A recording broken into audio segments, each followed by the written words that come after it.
Okay, hi. Matt Weitzman, showrunner. I'm Nicole Shabtai. I'm a writer and producer. Jordan Blum. I used to write and produce on the show, and then I did a show called Marvel's MODOK, and I'm moderating. But I know a lot about the Do you show. have to so say I'll jump in. Marvels for that? Gotta say Marvels. Okay. It's in the title. Okay, fair enough. American Dad with an exclamation point. Yeah. Yes. I guess the easiest place to start with American Dad is you're so far in. How are you still generating ideas? Are you saying we should stop? No, I'm just impressed at how many ideas you've been able to come up with and how you continue to keep it fresh. Where do you go to for inspiration? Do you have a running board of possible things to use in the future? I think that we just have fantastic writers who have creative minds and lives that are willing to be exploited. So you're drawing from real stories. For sure. At A times, lot of absolutely, us. yeah. A lot of times, that's what people have interests, and we develop stories based on their interests and apply them to whatever character it seems appropriate to. And sometimes it's just the ayahuasca. And then in terms of, you've got renewed for season 2021 now as well. Congratulations. Thank you. So in your mind, do you have a plan of when the show is going to end and how you want it to end? No. No, I don't. I don't know when it could end at any time. I'm ready for it to end today. That they pull the plug. But no, I think that the show's gonna. I really have no idea how the show will end. I don't have in my mind, unlike the Lord of the Rings, where they have to know the final shot. Yeah. I don't think that I don't know when or how it will necessarily end, and because then that might happen then. Yeah, that's true. It's Roger just turning off a light, like in a chair, right? Like, Right. Would we even know if it was the last episode? Because sometimes Right. episodes just There have are these bizarre endings, like stands in heaven and back with his family, and then the next week everything's just boom. Yeah, no, there's the next to last episode of this coming season could easily play the end of the show, for instance. But yeah, no, there's a lot of episodes where it's like, oh no, yeah, Stan's dead. That's the end of the story. But we don't. But we kind of do a reset at the beginning of every Because show. like a few episodes ago, I think there was one where Stan forgot Francine, but he had the memento tattoos, and he just wakes up and sees one like it's 10 Right. years later, and he's like, Right. oh, and then the episode ends, Right. and then the next episode's like, we're not going to mention that. Right. No, and I think that the fans have come to accept that. Yeah. I mean, they're okay with this, with whatever weird ending that we've created from way back when. We have there are some things that are canon, and then there are some things that are not. So it is kind of a haphazard pick and choose what we want to consider real, but but as far as the ending goes, I don't really know how it's going to end, and I'm curious to that as well. Many seasons ahead. Yeah, no, right. If And you guys because- have any ideas, just Yeah, do pitch you them guys down. have- that would be fantastic. great. Yeah. Suppose we just take Roger, stick him in an old movie plot, and then watch him screw it up. It could be. Yeah. Yeah. I'm not going to say no to anything at this point. We are coming towards the end of this coming season as far as stories go, and then we have another season, that we're going to start up again in 2 months. So I don't know how this is all going to play out, but I'm excited to find out. We talk about developing Roger, coming up with his alter egos for him, and then expanding his kind of family, because you had Rogu and then these other. Yeah, we have an upcoming episode where we meet his uncle Rizzo. Yeah. Rizzo. And so yeah, no, there as time goes on, we have no choice but to kind of show more of the world that even we didn't even know about, but seems to apply and is cool to explore. When the Mandalorian, you're watching the Mandalorian, and they I haven't say, seen it. And they come up with Baby Yoda, and she's like, "Oh, his name's Grogu. Did you guys do a double? Yeah. take?" I go, what the hell? Yeah, we did. Yeah, like, what? I'm still wondering. Yeah. If somebody could give me that explanation, ours was way before. I mean, you couldn't pick another baby alien that you couldn't, somebody didn't say something. I mean, are we really? Oh, look out for that. Are we really? We're on the radar. You're all part of the Disney family. We are all part of the We Disney love Right. The Mandalorian. Right. No. But it was surprising. I was just like, what? I mean, I don't know exactly how to. I mean, there are a lot of baby names that you can name an alien. It's shocking that. It's great. You know what it is? Probably group mind. I think there are no private thoughts, and we all, on some level, know that Rogu and Grogu and Right. maybe there's more. Those are just how baby aliens are named. Right. I thought you were combining the word group mind with Rogu. No, but we could try that again. Yes. No. Well, I know for me, I can't say Grogu without doing the Rogu voice. Yeah. Well, speaking of the Disney family, and you're obviously part of the McFarlane universe as well. So I was just wondering if you're going to have any crossover with characters, actors, like maybe from the Orville or the Family Guy characters. Or like We're voice actors, we're thinking about hiring Scott Grimes on the show. other than Scott. I mean, Because you've got one. Yeah, so we have one. trying some. And at times the Mike Henry, who's on that show, is also a recurring character on our show. As far as I'm not necessarily looking to do that. It's kind of whatever works. So I think that we don't look for that, but if it works, it works. American Dad is unique in the cartoon landscape. Well, maybe not that, but it's very tied. You were so close to saying something in nice. that specifically, it was tied specifically to a political moment in American history, and then of course it stayed on the air for so long. How do you approach incorporating the evolving situation into sort of outlandish and keeping it light, but like keep holding on to that political identity?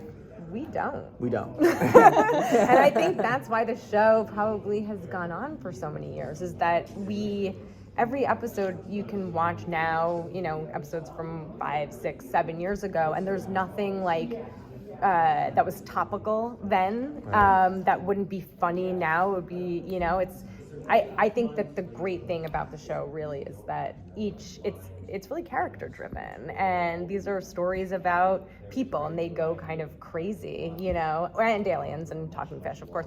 But it's fun to just come up with things that are not political and not topical, and I think maybe that's what people like to watch and why they keep coming back. Yeah. The show smartly pivoted, I think, very early on from chasing that to being more evergreen, which I think serviced it well. Yeah. Well, I was wondering in terms of that, because it is a very dynamic world at the moment. It's like, current opinions seem to change from day to day.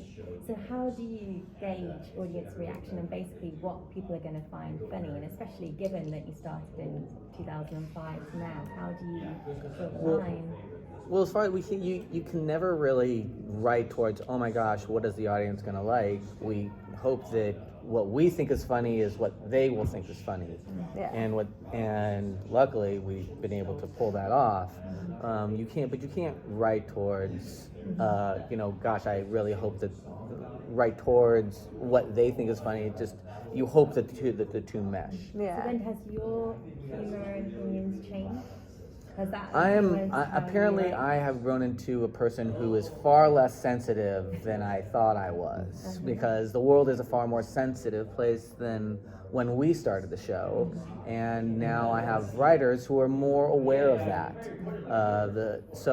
We kind of play with that at times, but it is definitely a different world, and things that I say, oh well, let's do this joke, and people go, you can't say that joke. I was like, I don't understand anything anymore. But sometimes sometimes it works and sometimes it doesn't, and I understand that the world is a different place. But I don't know. I mean, I think, Nicole, wouldn't you say when I was on the show, there was the show should never punch down. That's right. And that's the big thing. I think you can say things that are insane and crazy and big, but no one wants to add any more pain or hurt to this world. Yeah. And I think that's kind of the comedy line that the show lives by. I think that's right. And then also just in terms of I think we in the room make each other laugh, and I think that's we don't even think about what people might like. It's like I'm trying to make, you know, my friends laugh, and they're trying to make all of us laugh, and I think it's That's working. the key. Right. Yeah. Right. Were there anything when you switched from Fox to TBS that freed you up other than being able to say shit? We can say asshole too.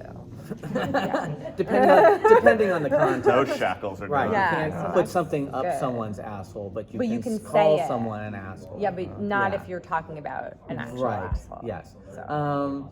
But other, I mean, I don't know if the topics themselves have had to change. I mean, in some ways, we've been able to become a little bit more risque, possibly, but we got away with things on Fox that I think that it's always about the audience's expectations, and coming from the Family Guy family, we were expected to kind of push those envelopes and push those boundaries. So I think that we've always kind of prided ourselves on being able to, you know, tell fairly outlandish stories, and you know, I think that we're continuing to do that and have been doing it for as long as we've been doing the show. So, some of these characters have changed a lot since the beginning of the show. Which ones are you most surprised about where they are now from where they started? Well, we were just talking about this on the way over with Francine. Jordan, you know, had been working on the show for a long time, and he was saying that in the beginning, Francine was kind of like just very supportive, like a real, you know, cartoon sitcom mom. And now I think we've really gone kind of deep on her. Deeper and darker. Yeah. She's hit a wall. She's done with that. She's like, she has less patience for everyone. Yeah. than She cuts did. deep now. Yeah. Right. She drinks more now. Yeah.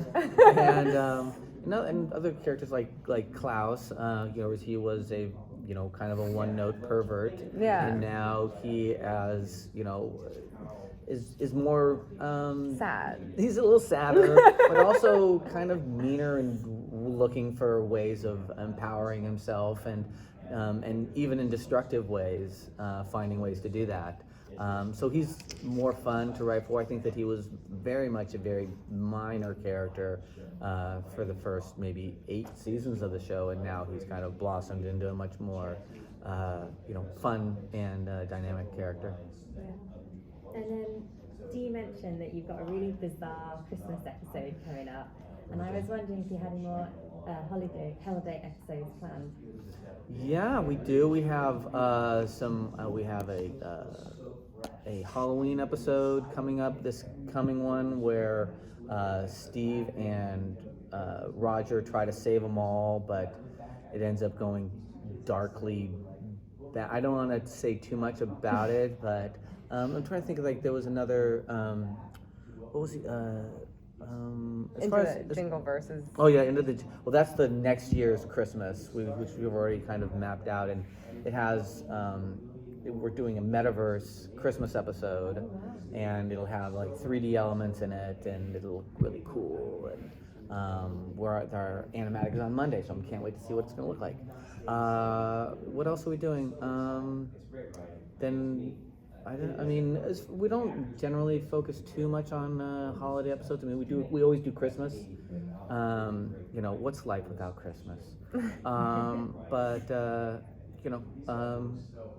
Mostly it's just trying to have fun with every episode. And are you changing the visuals for any of the episodes? Are you looking at, you know, maybe doing a slightly, I don't know, like a noir episode or something like that? I'm trying to think. We have, well, the opening episode is going to be one of these episodes that will kind of push. It's weird and creepy and fun, and the family ends up on an island, a very mysterious island, and they start to lose their minds, and it's just them on this island, and they forget who they are, and they are questioning, you know, what it means to be human, and they don't wear clothes, and they start wearing each other's clothes, and it makes you question, you know, what it is. What are we all doing here? And so it's Classic story. Classic yeah, American Dad. yeah. So I mean, in the weird world of American Dad, it is right there. Yeah. The beginning, I mean, it's kind of strange because by the time Comic-Con happens next year, we will have, I assume, the new season of stuff will have already been airing, so I can kind of say things like, we're going to also like see Roger's first landing on Earth, and that will, I think that audiences will be interested to see what that looks like. I don't know. I mean, there's a lot of stuff that we are luckily being able to explore, and I think you guys are gonna like it. An American Dad movie in the works at all? That would be fun. It would be fun. Do you know anyone like who wants could to like write it? Yeah. Well, No, at the moment, no. I mean, I always think in the back of my mind, and I've said this in the past, whether or not to do an American Dad movie where we go back to Roger's planet. But at this point, we're doing 22 episodes a season, and that's a lot of time and work. And I think that I like to focus on, just making those as good as possible. Thank you so much.